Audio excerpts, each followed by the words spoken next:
യൂട്യൂബറാണ്. Okay, ചോദിക്കാം sir. സ്വാമിയുടെ പേര്? എവിടുന്നാ വരുന്നേ?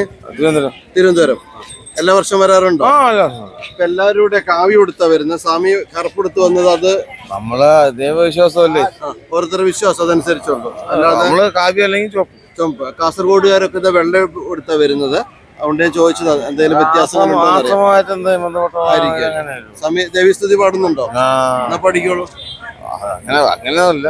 അല്ല, നമ്മൾ ഇന്റർവ്യൂ എടുക്കുന്നവർ 2 ലൈൻ പാടി തരാറുണ്ട്. സ്വാമിക്ക് പറ്റുമെങ്കിൽ. അറിയാത്ത പാടാറില്ല അല്ല? ദേവസ്വല്ല, മനസ്സിൽ അത് ചാവുന്ന വരെ അതായിരിക്കും വിശ്വാസമുണ്ട്. അത് അടുത്ത് ഇറങ്ങണം. അതെ. ഓക്കെ സ്വാമി.